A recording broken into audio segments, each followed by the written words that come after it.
Hello guys, स्वागत है आपके मेरे ब्लॉग में अंजू भट्ट, देहरादून, उत्तराखंड से। आज मैं आपको ले चल रही हूँ एक ऐसे आयोजन की ओर जिसकी परंपरा बहुत ही प्राचीन है।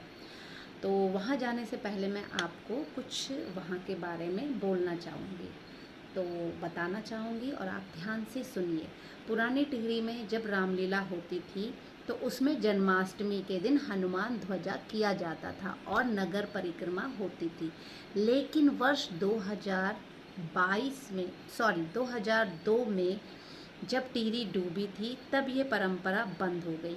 उसके पूरे 21 साल बाद 2023 में देहरादून में अभिनव थापर जी और उनकी समिति ने इस परंपरा को पुनर्जीवित किया और थापर जी ने वही पुराना पारंपरिक रूप आज की जो रामलीला में है उसको उसी पारंपरिक रूप से जीवित किया और उसमें एक नई आधुनिक तकनीक भी जोड़ दी ताकि रामलीला लाखों दर्शकों तक पहुंच पाए। इस तरह से इस परंपरा को अभिनव थापर जी टिहरी से देहरादून तक लेकर आए और वही इस समिति के, इस रामलीला के अध्यक्ष हैं और अपनी समिति के साथ मिलकर इतना अच्छा कार्य कर रहे हैं और अपनी पुरानी परंपरा को आगे बढ़ाकर, आगे संजोकर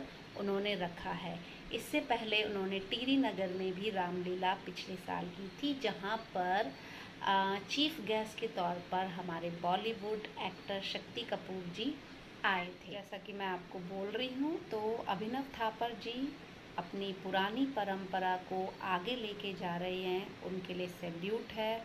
बहुत ही अच्छा कार्य कर रहे हैं वो, और अपनी इस पुरानी परंपरा को वो एक बहुत ही भव्य और बड़े पैमाने पर ले जा रहे हैं ताकि लाखों करोड़ों लोगों तक वो जा सके, सब लोग वो देखें और मतलब नई उसमें तकनीकी आधुनिकता आपको नज़र आएगी और बहुत ही मज़ा आएगा। मतलब इतनी भव्य रामलीला आज तक उत्तराखंड में हुई नहीं होगी जिस तरह से हमारे रामलीला के अध्यक्ष श्री अभिनव थापर जी और उनके समिति के द्वारा किया जा रहा है।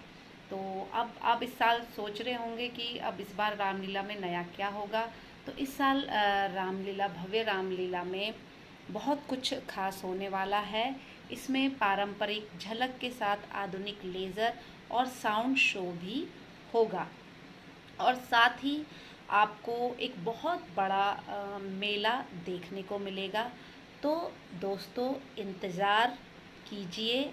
22 सितंबर से 3 अक्टूबर तक आपको ये सुंदर रामलीला, बहुत ही भव्य रामलीला देखने को मिलेगा।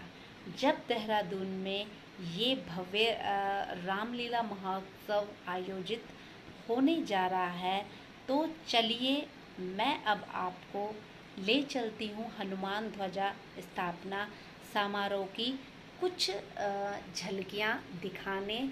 तो आप इस सुंदर भव्य रामलीला का आगमन जो है, हमारे बहुत खास दिन जन्माष्टमी, कृष्ण जन्माष्टमी 16 अगस्त कृष्ण जन्माष्टमी के दिन से शुरू हो रही है। तो उस दिन हनुमान ध्वजा स्थापना दिवस श्री अभिनव थापर जी और उनकी समिति के द्वारा किया जा रहा है। इस दिन मतलब एक उद्घाटन, एक ध्वजा, जो मैंने आपको शुरू में ही बताया है कि परंपरा है टिहरी नगर में जन्माष्टमी के दिन ही, दोबारा मैं आपको बोलूँ, जन्माष्टमी के दिन ही ध्वजा, हनुमान ध्वजा किया जाता है तो और नगर परिक्रमा की जाती है। तो वही पुरानी परंपरा अभिनव जी कर रहे हैं, थापर जी कर रहे हैं अपनी समिति के द्वारा। तो आप मेरे साथ चलिए, मेरे वीडियो के माध्यम से हनुमान ध्वजा स्थापना दिवस देखिए, जो कि रेस कोर्स में हो रही है, वहाँ पे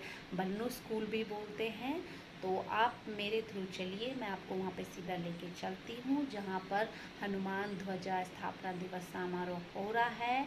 और डेट मैं आपको दोबारा से रिमाइंड कर रही हूँ, 22 सितंबर से 3 अक्टूबर अक्टूबर तक रामलीला महोत्सव होगा और उससे पहले 19 सितंबर को बहुत बड़ा मेले का आयोजन होगा। तो आप डेट ज़रूर याद रखिएगा। तो चलिए मैं अब आपको ले चलती हूँ हनुमान ध्वजा स्थापना समारोह की कुछ झलकियाँ दिखाने। तो चलिए।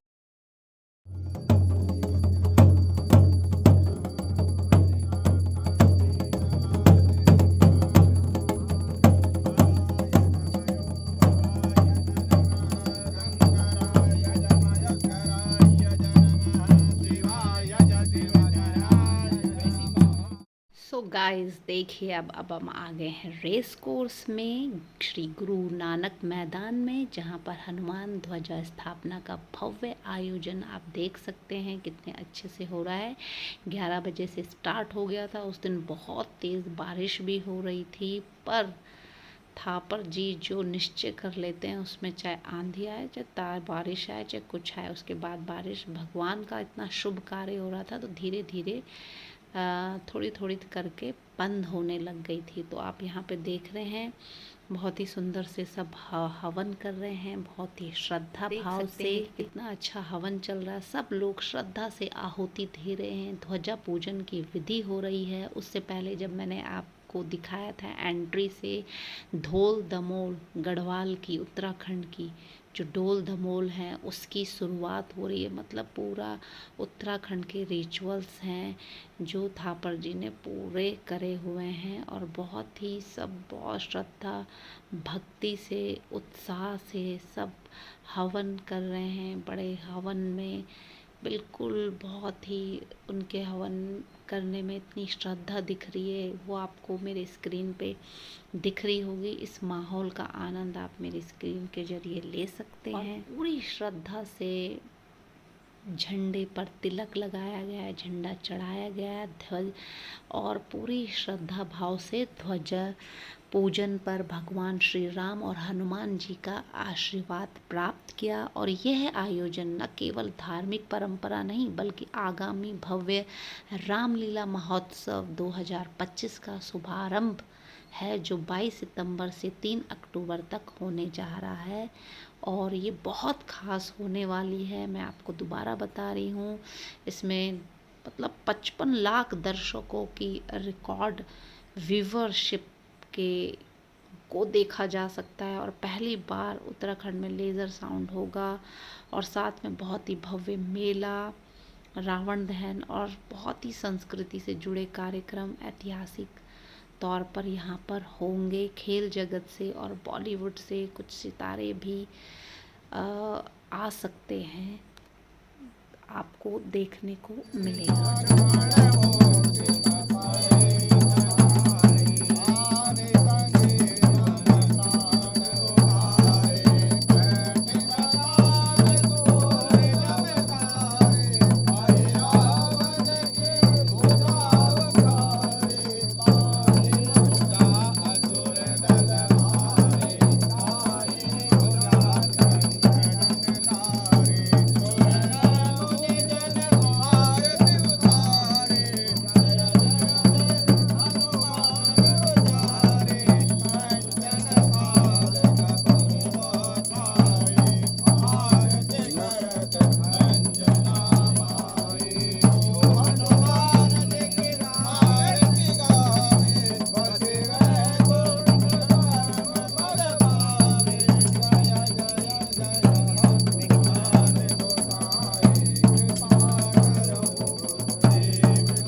पिता त्वमेव त्वमेव बन्धो च सखा त्वमेव विद्या द्रविणं त्वमेव सर्वं मम देवदेवां नीलाम्बुदस्यामलकोमलाङ्गं सीतासमारोहं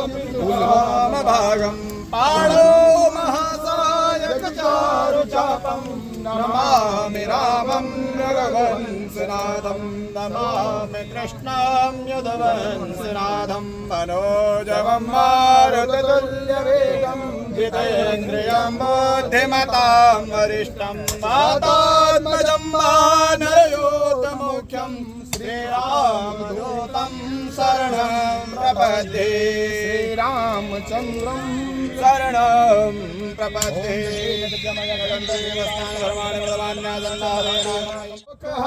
रोग हर सर्व व्याधि हर हर हर आरती लेंगे सभी आरती ले लो। तो अब देखिए आप, झंडे पर तिलक किया जा रहा है और पूरी विधि विधान से ध्वजा की स्थापना हो रही है। सच कहूँ तो ये नज़ारा बहुत ही अद्भुत है और श्रद्धा और उत्साह से भरा हुआ है। अब देख सकते हैं आप, बहुत ही अच्छे से अब ध्वजा पे तिलक लगाया जा रहा है और फिर आगे इस पे जो पताका है, ध्वजा है, वो लगाई जाएगी झंडे पर और फिर इसको स्थापित किया जाएगा।